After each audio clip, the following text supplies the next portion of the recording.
Salut.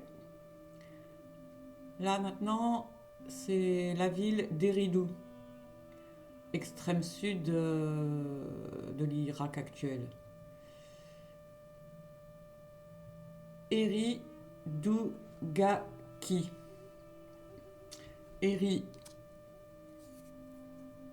qui signifie ville, Du 10 qui signifie être bon et doux, Ga pour signifier un adjectif, être doux, et Ki, déterminatif des noms de lieux. Donc, Eri, on nous explique dans le manuel de René Labat que c'est un déterminatif précédant les noms de villes. Donc, c'est la première fois que je vois dans un nom de lieu, enfin dans un nom de ville, et un déterminatif avant et un déterminatif après, qui sont des déterminatifs de localisation quand même. Voilà. Alors, dans le manuel de René Labat, il dit que la ville d'Eridu dirait dans sa plénitude. Moi, ce qui m'intéresse, c'est le terme doux. Je vous montrerai tout à l'heure des cartes géographiques pour localiser un petit peu toutes ces villes dont je vous parle dans mes vidéos. Et peut-être que ça pourrait vouloir dire autre chose, mais je vous tiens un petit peu en haleine et je vous expliquerai tout à l'heure. Voilà, donc ça c'est pour la ville d'Eridu, qui serait une des premières villes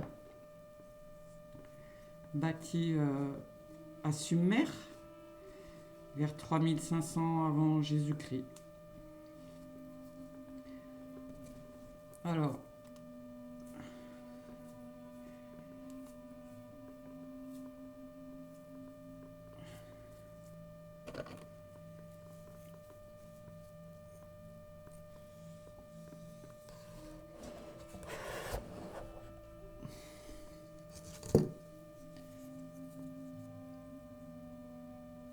ce signe signifierait donc Eri.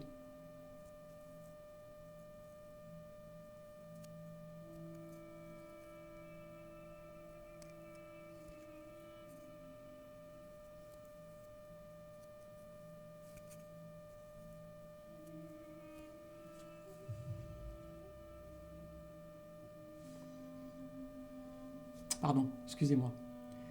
Donc Eri. Pour la ville. Et le déterminatif de la maison, en sumérien, c'est Esh. Et lui, il se fait comme ceci.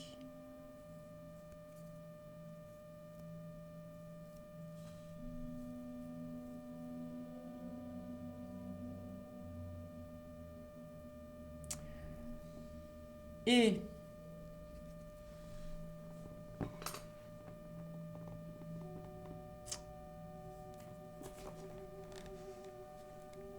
je voulais donc vous montrer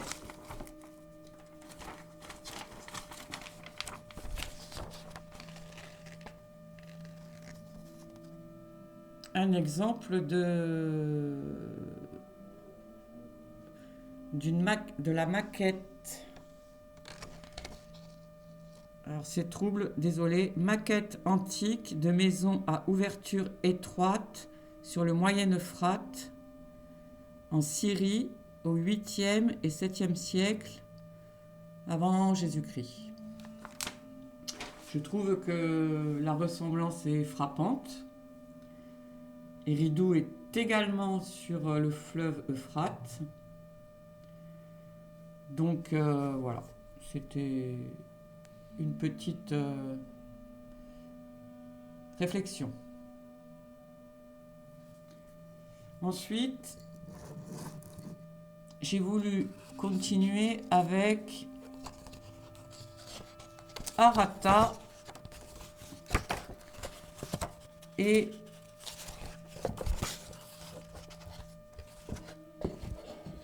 la région de l'Élam.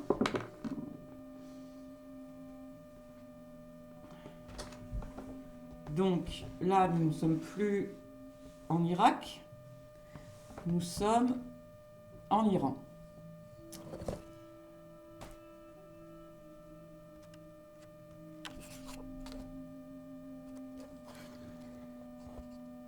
Élam, qui est une région comme Sumer. Sumer et l'Élam avaient d'étroites collaborations, on va dire. S'écrit avec le signe Nim, qui signifie être haut, et Ma, qui signifie pays. Voilà, donc une région actuelle de l'Iran. De la même époque, hein, vers 3500, 2500 avant Jésus-Christ. Arata, dont je parlais dans une vidéo précédente. Très compliqué à faire les signes pour Arata. Je les ai jamais réalisés dans la Terre.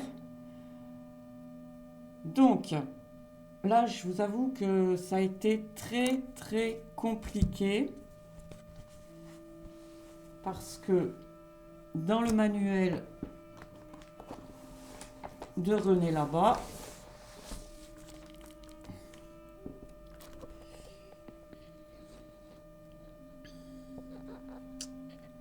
alors, on va faire comme ça. On a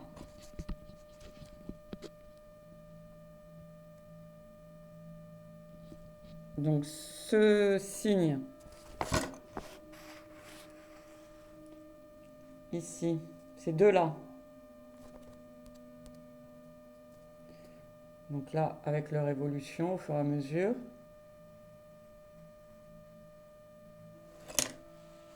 Qui signifient tous les deux Arata.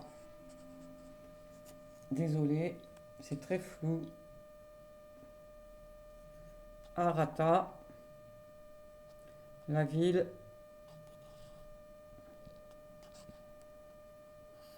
d'Arata.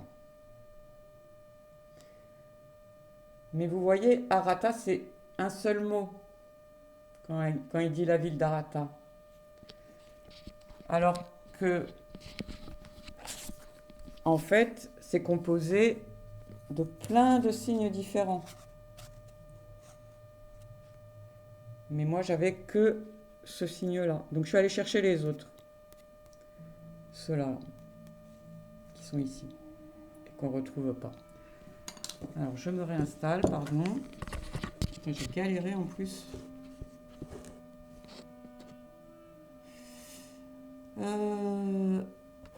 Alors. Arata.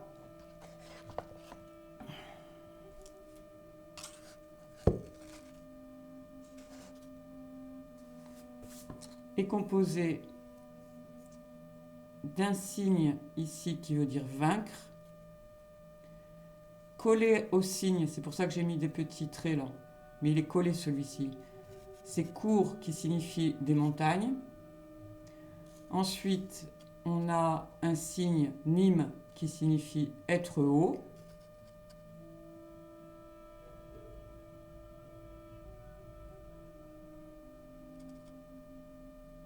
Ensuite, on a le signe Chat qui signifie cœur intérieur ou milieu. Et à la fin, le signe Ki, déterminatif des noms de lieux. Ce qui pourrait donc signifier le pays vaincu le pays vaincu, situé au cœur, ou alors au milieu, ou à l'intérieur des montagnes. On sait que la région d'Uruk à Sumer, avec le roi d'Arata, enfin le seigneur d'Arata dans les mythes, se faisait un peu la guerre. Inanna, la déesse d'Uruk, était aussi la déesse de la ville d'Arata. Et dans les mythes, elle joue un rôle prédominant dans les affaires internationales de l'époque, entre les lames et le sud de Sumer. Voilà.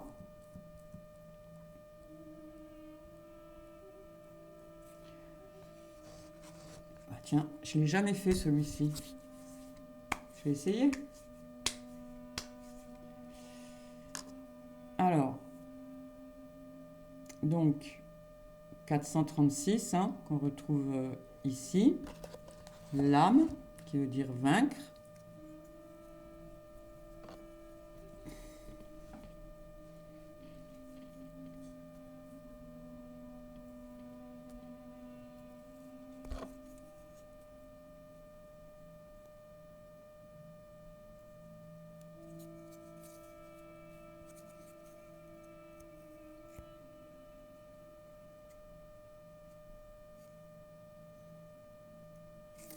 Vous voyez, c'est pas facile quand on les a jamais fait.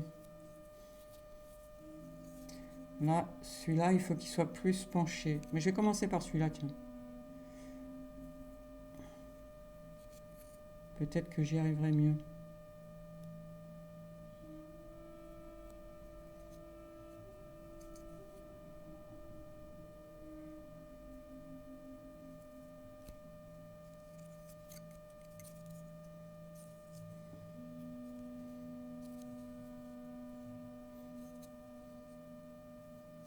Non, vous voyez? J'y arrive pas. Intéressant, hein? Alors, celui-ci, il est bien vertical. Cela penché.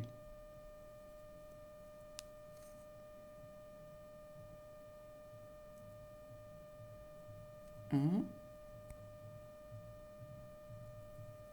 2.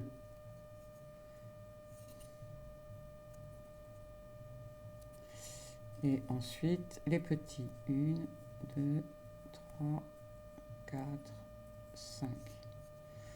Voilà, bon. À peu près. Vous voyez, c'est pas facile, hein?